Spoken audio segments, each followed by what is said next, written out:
Bom dia, igreja, bom dia. A graça e a paz do nosso Senhor, bondoso Salvador Jesus Cristo. Então, irmãos, nessa manhã nós ainda não retomamos a continuidade da exposição da carta de Paulo aos Romanos. Né? Se tudo der certo também, o pastor Maico estando 100% semana que vem, poderá dar continuidade. Entramos no capítulo 8, então, e veremos Deus falando tanto mais quanto tem falado nesses dias por meio da sua palavra, por meio do Filho. Eu queria, como de costume, fazer a leitura do texto, a oração e depois vamos à pregação propriamente dita, amém? Mais uma vez, então, 2 Reis 19, versos 14 ao 19, a palavra do Senhor diz assim: Tendo Ezequias recebido a carta das mãos dos mensageiros, leu-a. Então, subiu à casa do Senhor, estendeu-a perante o Senhor e orou perante o Senhor, dizendo: Ó Senhor, Deus de Israel, que estás entronizado acima dos querubins, tu somente és o Deus de todos os reinos da terra. Tu fizeste os céus e a terra. Inclina, ó Senhor, o ouvido e ouve. Abre, Senhor, os olhos e vê. Ouve todas as palavras de Senaqueribe, as quais ele enviou para afrontar o Deus vivo. Verdade é, Senhor, que os reis da Síria assolaram todas as nações e suas terras, e lançaram no fogo os deuses deles, porque deuses não eram, senão obra de mãos de homens, madeira e pedra. Por isso os destruíram. Agora, pois, ó Senhor, nosso Deus, livra-nos das suas mãos, para que todos os reinos da terra saibam que só Tu és o Senhor, Deus. Vamos orar. Senhor nosso Deus, Te damos mais uma vez graças. Graças, Senhor. Obrigado. Obrigado porque o Senhor nos trouxe até aqui, nos tem dado, nesse dia do Senhor, estarmos juntos para cultuar o Teu nome, para bendizer-Te, para cultuar-Te, Senhor, através dos cânticos, da atenção à Tua palavra, recebendo essa mesma palavra com o coração agradecido. Pedimos, Senhor, nessa manhã, como todas as vezes aqui, Senhor, que por misericórdia, não de nós, mas do Teu nome mesmo, Senhor, ó Deus, que nós tenhamos o Teu Espírito Santíssimo para poder, eu aqui, pregar a Tua palavra, santa e verdadeira, fielmente. E aqueles que ouvem, Senhor, possam, pelo mesmo Espírito, recebê-la com alegria e entendê-la, e entendendo, vivê-la, Senhor. Por favor, ajuda-nos, Senhor, nessa tarefa que nós não podemos, Senhor. Ajuda-nos em nome do Teu Filho Jesus Cristo, nessa manhã. Amém.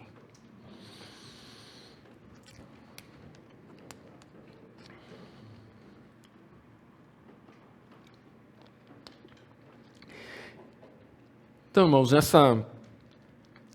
nesse dia, nessa manhã, né, ao trazer novamente esse tema, porque é uma pregação que não é exatamente expositiva, embora sempre a nossa postura deve ser de subordinação ao texto bíblico, né, mesmo que temática, mas esse tema tão importante, que pela graça de Deus eu tenho a oportunidade de abordar novamente. Eu peço encarecidamente aos irmãos que recobrem as anotações das pregações a respeito de oração que nós fizemos agora no passado recente, que não tomem esse sermão de forma isolada, porque ele não vai conseguir abordar o que abordou nos outros, vai trazer alguns elementos, mas ele não vai conseguir fazer tudo isso. Isso é um pouco frustrante para o pregador, que quer falar tudo, né? Então, nós olhamos agora por uma perspectiva, e é para esse texto e nesse texto que nós vamos tentar enxergar a oração nessa manhã. E também, para a nossa exposição, eu estarei utilizando os relatos tanto de 2 Reis, quanto 2 Crônicas, capítulo 29 em diante, até o 32. Então, os irmãos puderem já deixar os seus dispositivos móveis já nas nesses capítulos, né? Ou já sabendo, preparados, ou a sua Bíblia, e aí nós conseguiremos caminhar por esse texto, por esses textos. Bem? Então, e também porque nem todos os textos estarão aqui no projetor, né, devido à abrangência do que nós vamos ver aqui para chegarmos à oração de Ezequias. Então eu quero falar primeiramente de Ezequias, que é filho de Acás, começou a reinar em Judá aos 25 anos de idade, reinou por 29 anos em Jerusalém. Sua mãe era Abi, filha de Zacarias. Ao assumir o trono, Ezequias ele herda um reino que havia sido espiritualmente, moralmente enfraquecido nos reinados anteriores, e especialmente pelo seu pai, Acás, o rei Acás, que tinha introduzido práticas pagãs e ídolos em Judá. Isso é especialmente gracioso da parte de Deus, que de um homem ou de um reinado anterior tão, não quero usar uma palavra mais forte, mas pensem numa, né? Porque no capítulo 16 de 2 Reis, logo no início, se os irmãos puderem olhar lá, ele diz assim, verso 2, tinha Acás 20 anos de idade quando começou a reinar, 2 Reis 16, 2, quando começou a reinar e reinou 16 anos em Jerusalém, não fez o que era reto perante o Senhor, seu Deus, como Davi, seu pai, porque andou no caminho dos reis de Israel e até queimou a seu filho como sacrifício, segundo as abominações dos gentios que o Senhor lançara de diante dos filhos de Israel. Também sacrificou e queimou incenso nos altos e nos outeiros, como também debaixo de toda árvore frondosa. Então, esse é o pai de Ezequias. E Ezequias é esse homem que nós vamos ver aqui um pouquinho dele, que desde o início do seu reinado, quando ele assume o trono, ele se destaca pela sua dedicação e zelo ao Senhor. Ele, como diz 2 Reis 18, 3, ele diz, ele fez o que era reto aos olhos do Senhor, conforme tudo que Davi, seu pai, fizera. Então, ao contrário do seu pai Acás, agora ele faz conforme tudo que Davi fez, reto aos olhos do Senhor. E esses versículos, eles colocam Ezequias num padrão elevado, um rei que busca o coração de Deus. E Ezequias iniciou uma série de reformas religiosas radicais com o objetivo de purificar Judá e restaurar a verdade ou a verdadeira adoração a Deus. Nós temos o resumo dessa reforma em 2 Reis 18, versos 4 ao 16. É um resumo, depois nós vamos ver um pouquinho mais abrangente. Mas, basicamente, o que ele faz? Ezequias remove os altos, lugares que nós acabamos de ver aqui, lugares de sacrifício para Deus e para outros deuses. Frequentemente o povo ia lá sacrificar e adorar aos outros deuses juntamente. E esses locais de adoração sincretista, né, que misturavam essas duas adorações, eles violavam diretamente o mandamento de Deus. Então, por isso nós vemos recorrentemente alguns reis que são ditos que seguiam o caminho do Senhor, porém não haviam tirado os altos. Diz assim. Então, esse era um ponto, um espinho que permanecia, né, diante do Senhor. Eles eram bons, porém eles não tiveram a coragem de tirar os altos. Era mais ou menos assim. E Ezequias também quebrou as colunas sagradas, cortou os postes de ídolos, que eram símbolos associados a cultos a deuses estrangeiros, a Baal, a Zerá. E também ele quebra a serpente de bronze que Moisés havia feito, porque os israelitas tinham começado a adorar aquela serpente, que lá em Números 21, nós vemos que era para cura das picadas das serpentes. Então agora, olha como é o coração do homem, né? Ele pegou aquele símbolo para uma ocasião querendo dizer uma coisa, e ele fez dele um ídolo. Chamavam-o de Neustan e o adoravam. Ezequias também quebra, né, dilacera, acaba com esse tipo de culto. Então, ao destruir essa estrutura de adoração pagã, ele demonstra um resoluto e forte compromisso em eliminar a idolatria de Judá. E Ezequias é descrito como um rei que confiou no Senhor, o Deus de Israel, de tal maneira que, como diz 2 Reis 18:5, se os irmãos olharem lá, diz assim: depois dele não houve outro igual entre todos os reis de Judá, nem entre os que foram antes dele. Olha o que a Escritura diz a respeito de Ezequias. Sua confiança em Deus era única e total. Ele, assim também como diz 2 Reis 18:6, diz, ele se apegou ao Senhor e não deixou de segui-lo. Antes, guardou os mandamentos que o Senhor ordenara a Moisés. Então, devido a essa fidelidade de Ezequias, o Senhor estava com ele. Ele era bem sucedido em tudo o que fazia. E o que acontece antes de chegarmos aqui a 2 Reis 19, o verso 14 ao 19, o que acontece anteriormente? Acontece a reforma espiritual que Ezequias implementa. Depois de destruir toda essa adoração, ele vai implementar então agora a adoração a Deus.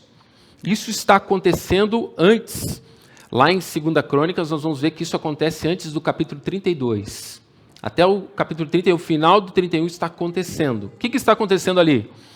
Ezequias, assumindo o trono, ele já começa a purificar, começou a sua reforma purificando e reabrindo o templo no primeiro mês do seu reinado. Reuniu sacerdotes e levitas, instruiu eles a se consagrarem, a purificarem o templo. Ezequias confessou o pecado dos seus pais, porque deixaram Deus e não o adoraram como Deus vivo e verdadeiro. Ele lidera pessoalmente os sacrifícios de expiação, restaura o culto diário e a música no templo, o que traz alegria e reverência de volta a Jerusalém. Ele ainda convoca todo Israel e Judá para celebrar a Páscoa, uma festa que havia também sido negligenciada por muito tempo. Desde Salomão não havia uma festa que celebrasse a Páscoa daquela forma com que foi feita. Ele envia cartas a todo o reino, por todas as tribos, para reunir o povo em Jerusalém.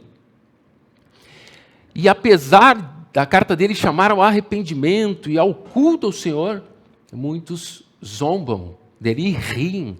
Esse é o relato que está em 2 Reis também. Eles riem, zombam. Mas, ao mesmo tempo, muitos também creem, têm o coração quebrantado e vão à adoração. E ele reúne, e essa celebração promove unidade e renovação espiritual. A festa que foi tão alegre espiritualmente que foi estendido por mais 7 dias. Então foi um evento, algo que a própria Escritura deixa claro que até então não havia precedente.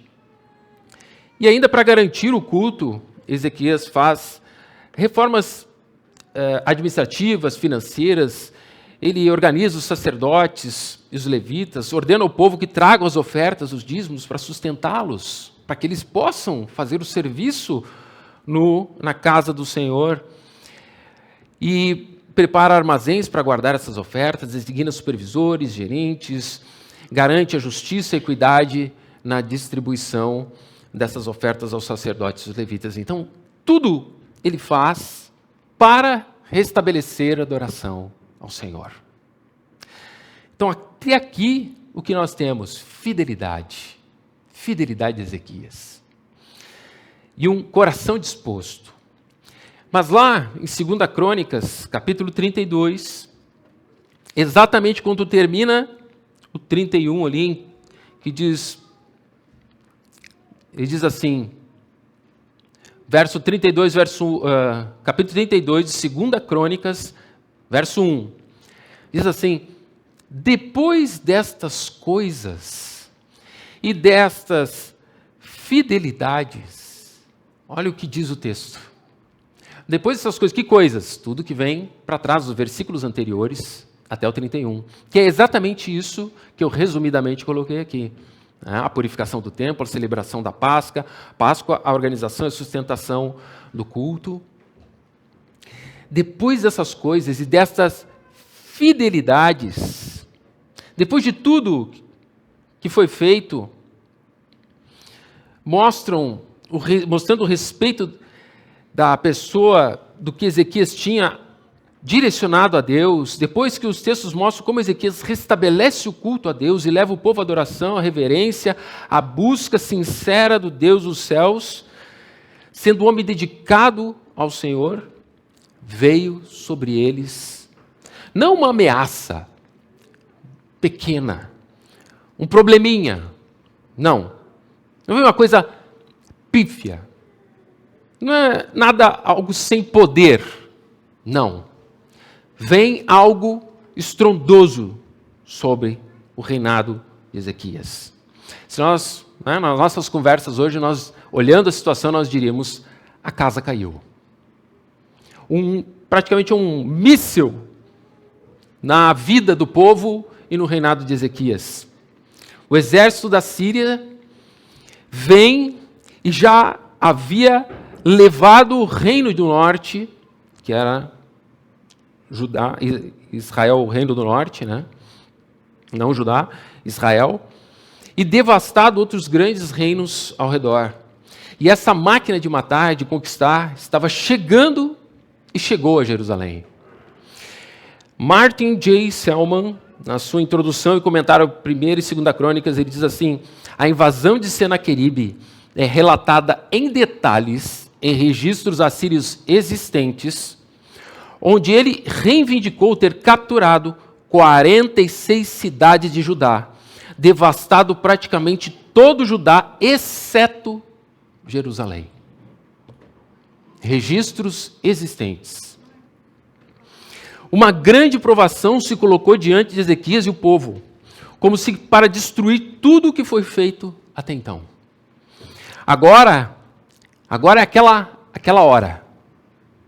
Sabe, aquela hora? Aquela hora que o coração é provado. Nesse momento, é aquele momento que podemos pensar várias coisas, entre elas, buscamos ao Senhor. Buscamos de todo o coração. E agora estamos prestes a perecer pela mão do nosso inimigo. Em lugar de confiança, a desesperança está batendo a porta dos corações, pedindo para entrar nos corações daquele povo.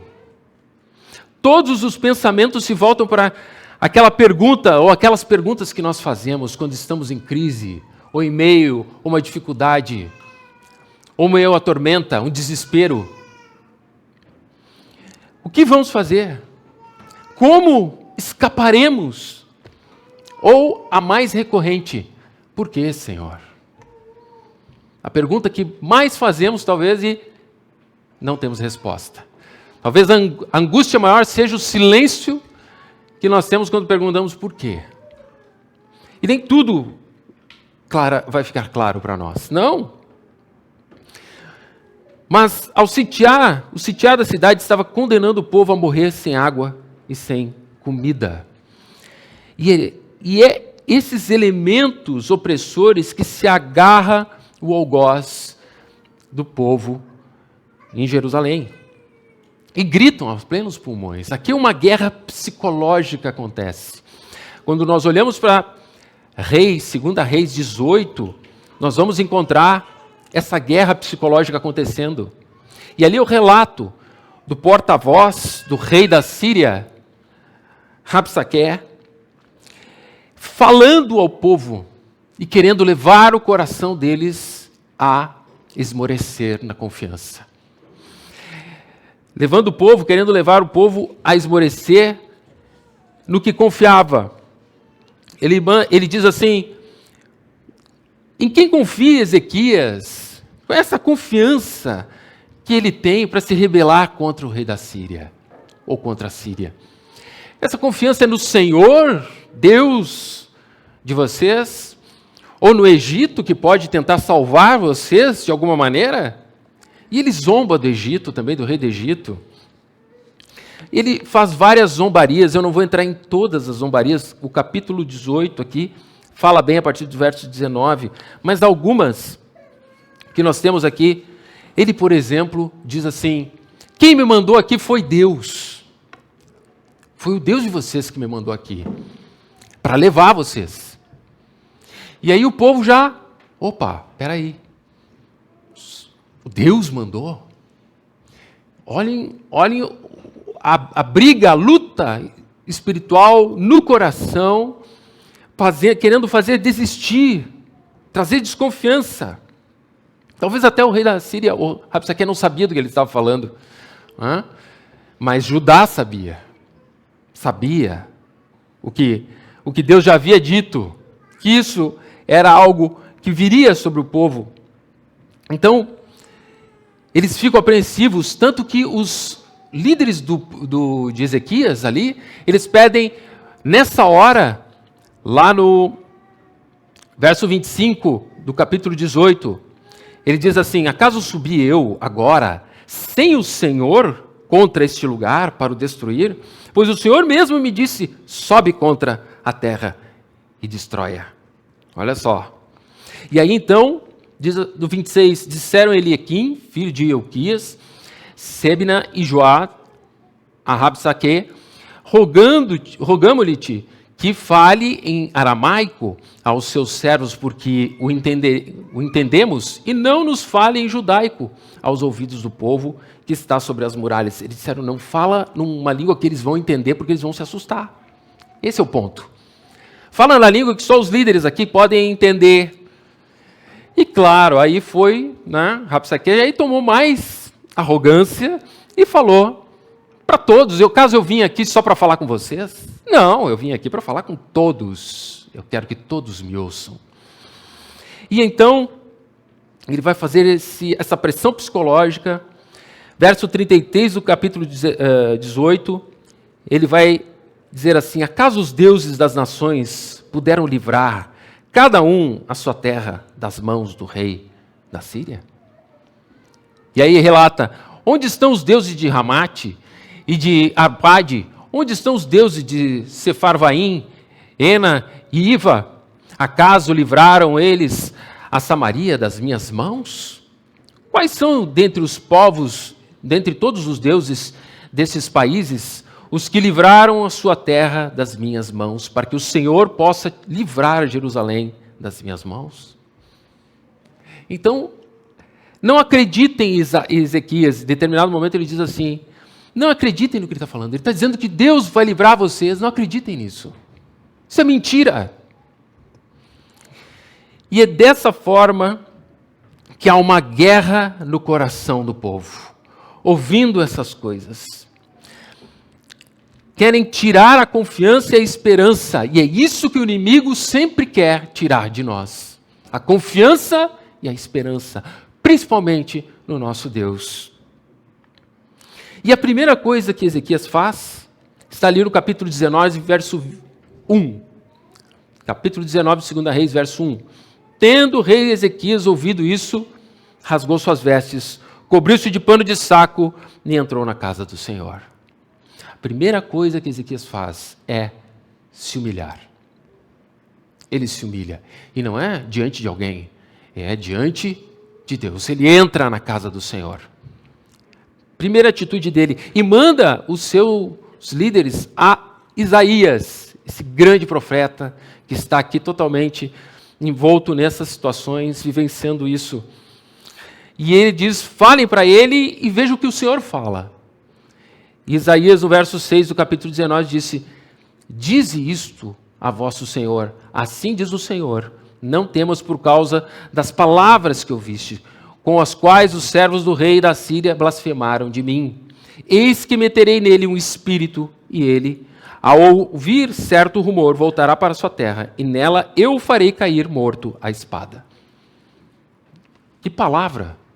Deus vai resolver. Porém, o relato continua. Há uma carta do rei da Síria para Ezequias.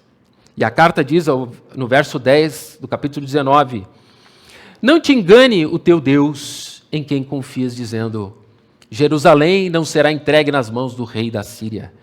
Já tens ouvido o que fizeram os reis da Síria a todas as terras, como as destruíram totalmente, e crês tu que te livrarás? Porventura, os deuses das nações livraram os povos que meus pais destruíram, Gozã, Arã, Rezefe e os filhos de Éden que estavam em Telassar? Onde está o rei de Ramate, o rei de Arpade, o rei da cidade de Serfavaim, de Ena e de Iva? Então, a carta vem com esse teor. E então, nós chegamos na oração de Ezequias, no verso 14. É esse contexto que nos traz ao verso 14, a oração de Ezequias, do capítulo 19. Qual a atitude de um homem fraco, incapaz, que com todas as forças que tem, embora fraco, o homem que foi, é e está disposto e resoluto em seu caminho, entendendo quem é digno de honra, quem é digno de louvor, de quem ele, Ezequias, dependia. Nos dois momentos relatados no capítulo 19, Ezequias vai a Deus. Busca, se humilha no templo, manda mensageiros ao profeta para buscar a palavra de Deus. E quando recebe em mãos a carta de afronta, a primeira coisa que ele faz é levar esta carta diante de Deus. Verso 19, capítulo 19, verso 14. Tendo Ezequias recebido a carta das mãos dos mensageiros, leu-a.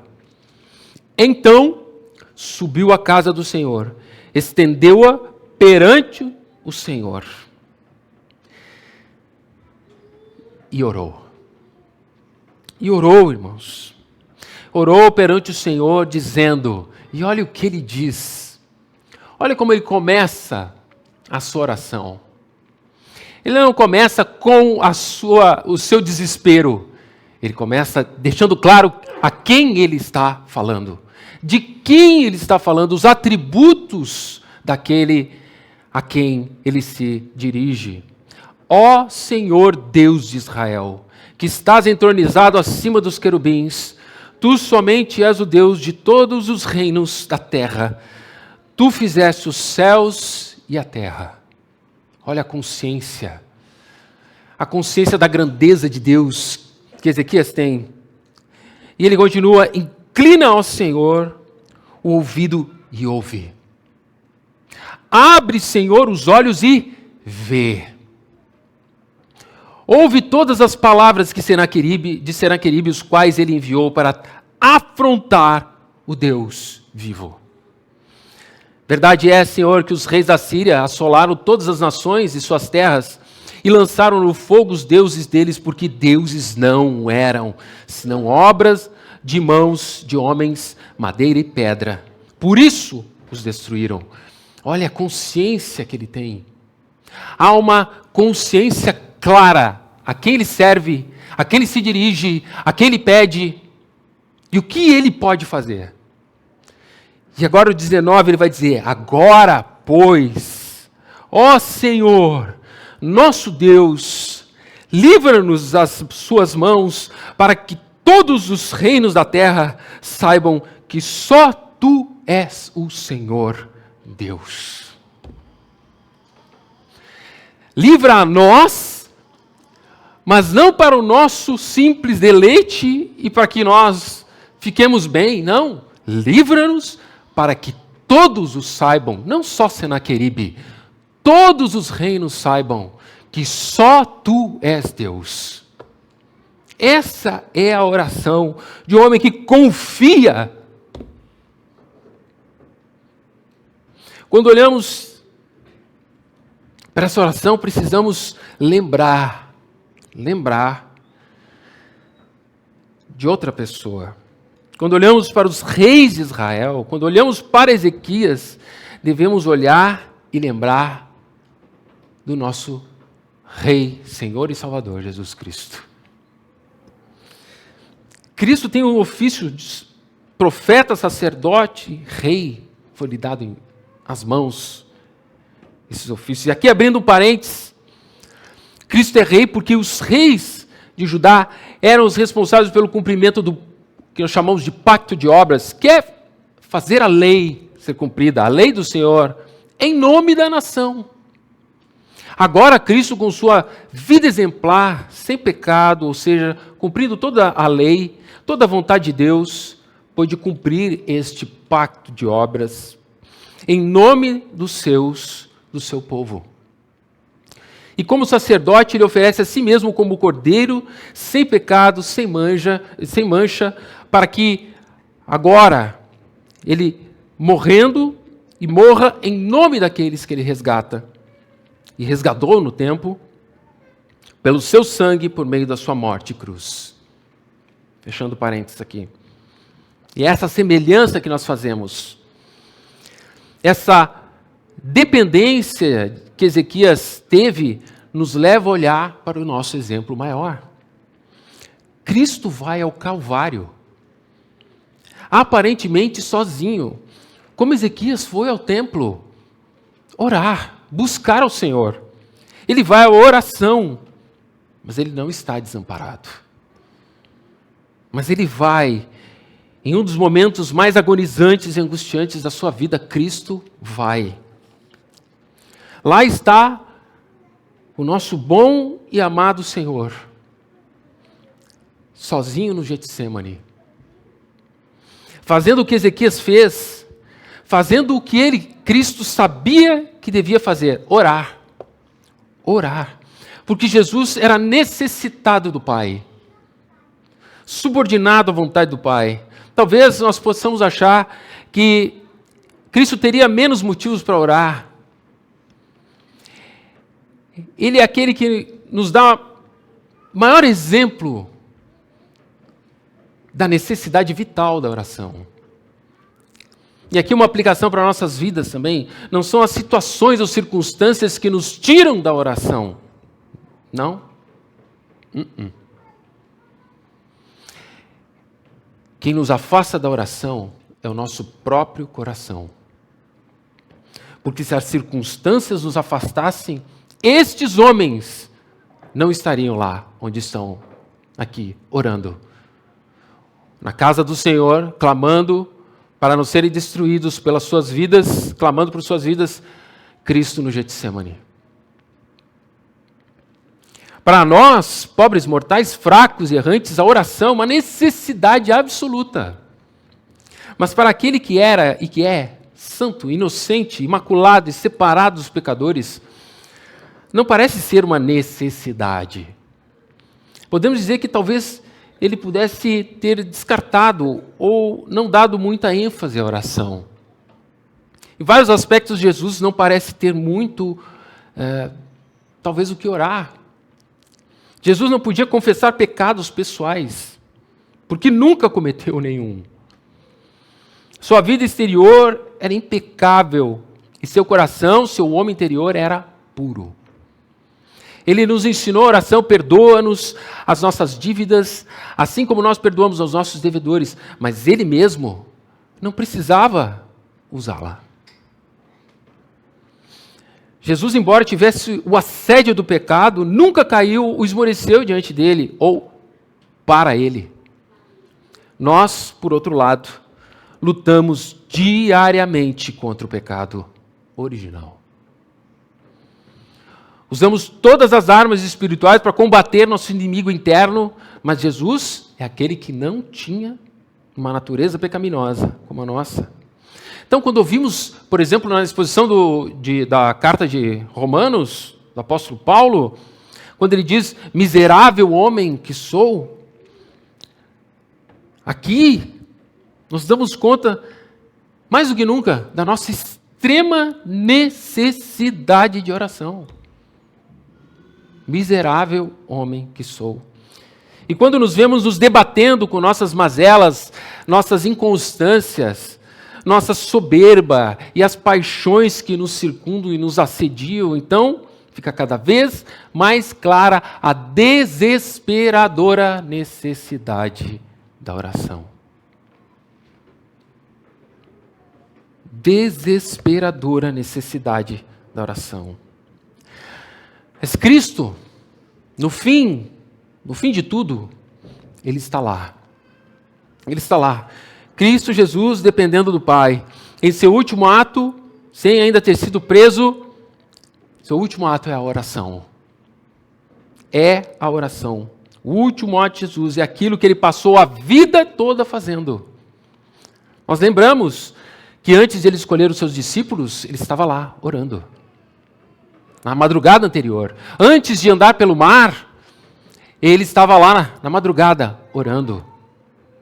Aquilo que Ele fez a vida toda, agora Ele está fazendo ali. Mostrando-se dependente total do Pai, na vida e na morte. E nós, irmãos? E nós? A exemplo do nosso Cristo, aqui outra aplicação, uma reflexão. Dependemos do Senhor? Dependemos do Pai? Temos nossa vida dependente, que necessariamente precisamos orar para pedir e clamar? A resposta para essa pergunta não pode ser dada assim, sem considerar toda a amplitude, a profundidade, a clareza da realidade que a própria pergunta traz. A resposta à pergunta permeia o nosso trabalho, a nossa família, nossas vidas, nossa vida social, permeia a realidade das nossas agendas diárias, semanais, mensais, anuais, permeia a tomada de decisão do nosso coração todos os dias, no que faremos, o que estamos fazendo, porque todas as nossas decisões devem estar cativas, presas e agrilhoadas ao nosso Senhor e Salvador, Jesus Cristo. Se a nossa vontade, aquela que toma as decisões, não está presa a Ele, não há confiança, não há submissão, não há rendição. E não há arrependimento. Ezequias confiava na oração, porque dependia, ou confiava no Deus da oração.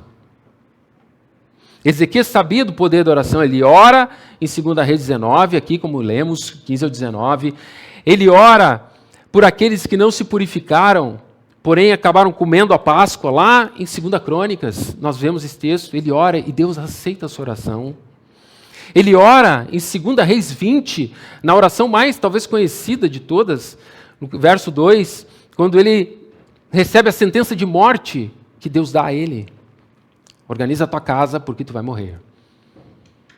Ele ora porque ele sabe, ele conhece a oração e ele conhece o Deus da oração.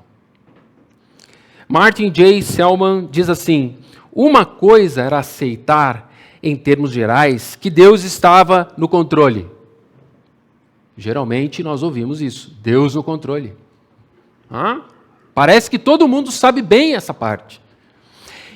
E outra bem diferente é acreditar que Ele pudesse intervir de fato em suas vidas como seu Salvador.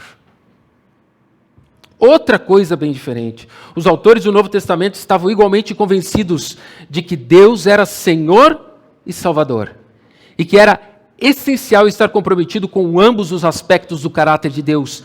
Perder de vista um é ficar cego para ambos.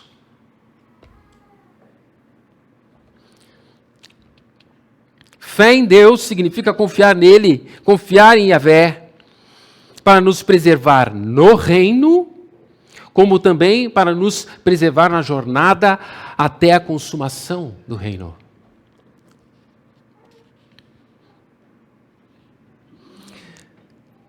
Paulo, por exemplo, acreditava que pela oração Deus moldava o caminho que ele trilhava ou ainda ia trilhar. Ele acreditava que Deus transformava os corações, sabia que Deus trabalhava, transformava as vidas, convertendo pessoas, convertendo almas, convertendo corações, livrando sua vida da morte e fazendo os seus santos perseverarem. Paulo conhecia a oração e o Deus da oração. Lucas 18, versos 7 ao 8, nós já tivemos a exposição desse texto. É o finalzinho daquele lugar, daquela parábola que Cristo conta uma parábola sobre o dever de orar sempre e nunca desfalecer. No verso 7 ao 8 ele diz: não fará Deus justiça aos seus escolhidos, que a Ele clamam dia e noite, embora pareça demorado em defendê-los? Digo-vos que depressa lhes fará justiça. Nós temos que acreditar nessas palavras, irmãos. Nós temos que acreditar nessas palavras. Nós temos que ter fé que Ele fará, que Ele vai intervir, virá em nosso socorro, operará a cura, transformará corações. Caso contrário, devemos desistir desse Deus. Desistir. Porque se Ele não consegue, se Ele não pode cumprir o que Ele mesmo prometeu, então não temos como acreditar em todo o resto. Mas se Ele diz: não fará Deus justiça aos seus escolhidos, que a Ele clamam dia e noite, detalhe, embora pareça demorado em defendê-los, digo-vos, depressa lhes fará justiça. Depressa. Mas graças a Deus, que Deus não é homem para mentir. A despeito do que muitos pensam, Ele não é igual a nós em vários aspectos, principalmente nas nossas falhas e pecados. Ele é santo, Ele cumprirá, Ele é fiel. Mateus 7, verso 7 diz assim: pedi e dar-se-vos-á, buscai e encontrareis, batei e abri-se-vos-á. Nós acreditamos nessa palavra? Mateus 21, capítulo 21, verso 22, e tudo quanto pedires na oração, crendo, o recebereis. Marcos 11, 24, por isso vos digo que tudo o que pedirdes orando, crede que o recebereis, e tê-lo-eis. E João dá um detalhe aqui para nós, João 15, se vós estiverdes em mim, e as minhas palavras estiverem em vós, pedireis algumas coisas e elas serão feitas. É isso que diz o texto? Não. Pedirei tudo o que quiseres e vos será feito, se estiverem em mim e as minhas palavras estiverem em vós. Se nós estamos em Ele, estamos nele, devemos crer que Ele fará. Mas pastor, eu não sei se Deus vai querer fazer. Nossa, mas eu também não sei, meus irmãos. Ninguém sabe. Mas nós vamos à oração com fé, com confiança, que Ele pode e quer fazer. Então aqui a aplicação para nós. A oração implica em fé. Porque nesse mesmo texto, no final do verso 8 de Lucas 18, diz assim: quando vier o Filho do Homem, porventura, achará fé na terra? Oração é fé. Ore por cura, ore pelo Espírito em você, em nós. Ore pela conversão dos seus filhos, isso importa, irmãos. Ore pela conversão de alguém, porque só Deus pode tocar o coração. Ore, isso nos motiva a orar. Quando oramos, creamos que Ele pode e Ele quer fazer. E abrindo um parênteses aqui, também outro parênteses, a resposta da oração ela já está lá. Olhem para os versos, capítulo 19, e olhem o que diz primeiro, no verso 20, final do verso 20, depois da oração de Ezequias. Finalzinho, se for na ara, está ali. Eu te ouvi. Amém? Mais para baixo, 25, 19 e 25, 2 Reis 19, 25. Olha o que Deus diz. Acaso não ouviste que já há muito dispus eu essas coisas? Já desde os dias remotos o tinha planejado. Agora, porém, as faço executar. E eu quis que tu reduzisse a montões de ruínas as cidades fortificadas. Olha o que Deus está dizendo. Você, Senaqueribe, pensa que está no controle? Pensa que está no controle? Eu já estou no controle há muito tempo. Deus está dizendo, eu já fiz isso tudo, eu agora estou botando para executar. Mas Deus põe a oração de Ezequias, de Isaías e Ezequias, como o detalhe para que ela venha à tona. E nós já falamos disso quando falamos da oração de Zacarias, quando o anjo diz, pai de João Batista, o anjo chega e diz, ouvi a tua oração. Ouvi a tua oração. Mas como assim? João Batista já viria. Ele já estava lá pronto. Mas precisava da oração de Zacarias.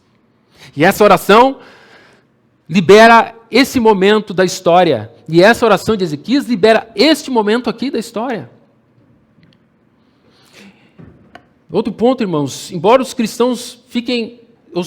A vida cristã significa frequentemente sofrimento, perseguição. Deus trabalha diretamente pelo nosso bem em todas as experiências da nossa vida. Todas. E mesmo na angústia ou na dor, Ele faz com que todas as coisas cooperem para o bem daqueles que amam a Deus, daqueles que são chamados segundo o seu propósito, eterno e absoluto. Todas as coisas. Esse é outro texto tão conhecido quanto. E observe, é extremamente significativo, quem conseguiu já ler primeira, segunda Reis e primeira e segunda Crônicas, 1 Samuel, 2 Samuel, enfim. Mas nós passamos pelo rei Asa, pelo rei Josafá, trouxemos a oração de Josafá aqui. E é significativo observar que tanto rei Asa, quanto Josafá, quanto Ezequias, sofreram atos de agressão estrangeira depois de realizarem atos de devoção a Deus. Nós podemos perceber aqui, irmãos, que a autenticação, a autenticidade, a validade da fé vem à tona frequentemente na própria reação que nós temos diante dessas situações. 2 Timóteo 3,12, ora, todos quantos querem viver piedosamente em Cristo Jesus serão perseguidos, ou outra tradução, padecerão perseguição. Quem quer viver piedosamente, padecerá perseguição. O que Ezequias faz e vive, aqui é uma fração do que Cristo vive em sua vida santa, justa e boa. Cristo vem como esse descendente de Davi, como rei para ser responsável pelo cumprimento da lei, desse pacto de obras em nome da nação, e ele ora. E se esse nosso Cristo ora, Ezequias faz uma fração do que Cristo fez, depende de Deus, ora, clama a Deus, a sua única alternativa e desejo é Deus. É claro que Ezequias não conseguiu cumprir tudo que ele teria que cumprir da lei, nós também não. Mas mesmo assim ainda podemos, nessa vida, sermos vistos como Ezequias foi visto. A Escritura diz que ele se apegou ao Senhor, não deixou de segui-lo e guardou os mandamentos que o Senhor ordenara a Moisés. Nós podemos fazer isso? Não se apegou ao Senhor e não deixou de segui-lo. Se achegar à oração como Cristo fez, como Ezequias fez, e suplicar, pedir, depender, clamar e esperar com confiança inabalável. Que nos leva, então, a sermos agradecidos. Podemos ser reputados por essa virtude de fé violenta que nos traga e nos suga para uma vida e uma viva confiança na oração e no Deus da oração. Que nos leva a uma vida intensa de oração. Paulo conhecia o caminho da oração, assim como o seu Senhor, Cristo Jesus, conhecia e sabia da oração, do caminho da oração. Ele seguiu o caminho da oração, Paulo, e ele também estimulava a igreja, encorajava a igreja, e tantos outros na história das Escrituras faziam dessa forma, irmãos. Persigamos o caminho da oração. Persigamos o caminho da oração. Mas uma final aplicação aqui para nós. Nós queremos ver nossos filhos convertidos, regenerados no coração. Nós queremos ver nossa esposa, nosso esposo abraçando a fé com Cristo. Nós queremos que a palavra de Deus seja pregada com poder aqui e em outros lugares. Nós queremos que o reino venha. Aqui estão algumas motivações claras que a Escritura nos dá para irmos à oração. Paulo, em Colossenses capítulo 4, verso 2, diz: perseverai na oração, vigiai com ações de graças. Perseverai na oração. 1 Tessalonicenses, Paulo continua encorajando os seus: orai sem cessar. 1 Tessalonicenses 5, verso 17. Orai sem cessar. Se queremos corações quebrantados, se queremos um local para a nossa igreja, uma multidão de convertidos vindo, que as coisas mudem, que nós mudemos, que nós possamos perseguir o caminho da oração, perseguir o caminho da oração e crer no Deus da oração. Estamos em meio a uma guerra, irmãos, que finalmente será vencida.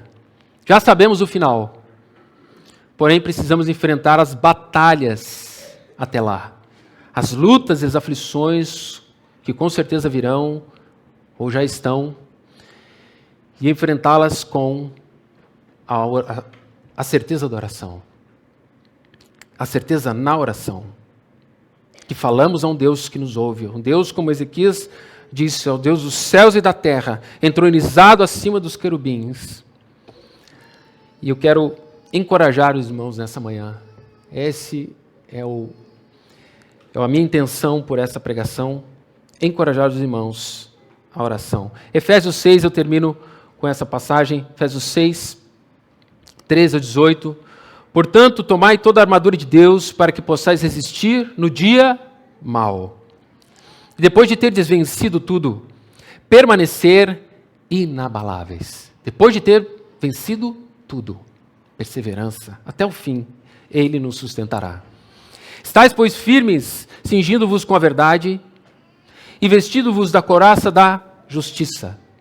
Calçai os pés com a preparação do evangelho da paz, embraçando sempre o escudo da fé, com a qual podereis apagar todos os dardos inflamados daquele que é mau, maligno, Satanás.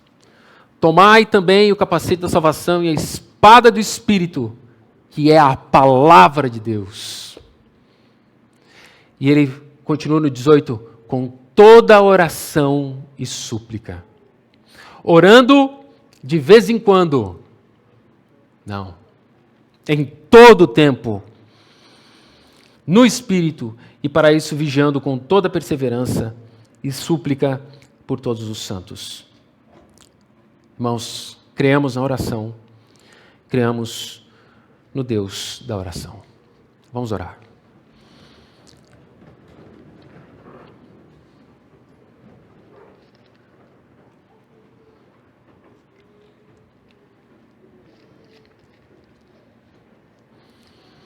Senhor nosso Deus, bendito Deus, Senhor do universo, Deus supremo e absoluto, Deus dos céus, da terra, Tu, Senhor, que fizeste todas as coisas, que sustenta todas as coisas, que nos trouxe até aqui, que sustenta as nossas vidas, que nos dá o ar que respiramos. Senhor, a Ti oramos nessa manhã, pedindo, Senhor, que a Tua mão intervenha, que o Teu favor desça e repouse sobre nós, que o Teu Espírito adentre, Senhor, ó Deus, e trabalhe os nossos corações, para que nada nos impeça de irmos à oração. Ajuda-nos, Senhor, esforça-nos, ó Deus Santo e bendito, suplicamos, para que os corações dos Teus se disponham, Senhor, a comunhão contigo, a confiança em Ti, a dependência de Ti, Senhor. Não andem como aqueles que não têm Deus, não andem como aqueles que são autossuficientes, não andemos nós como arrogantes, Senhor, diante de Ti, mas dependentes e confiantes. Ajuda-nos, Senhor, porque precisamos do Teu favor sobre nós. Ajuda-nos como indivíduos, cada um aqui. Ajuda-nos como igreja, por favor, Senhor. Suplicamos a Ti. Não nos deixe, Senhor. Não nos deixe só. Não nos deixe, Senhor, abandonados. Mas esteja conosco nas nossas orações, encaminhando nossas palavras, encaminhando, Senhor, a nossa súplica e o nosso agradecimento. Bendizer ao Senhor com alegria no coração. Em nome do Teu Filho Jesus Cristo, nós oramos aqui nessa manhã, agradecidos, confiantes, Senhor, em nome dEle. Amém.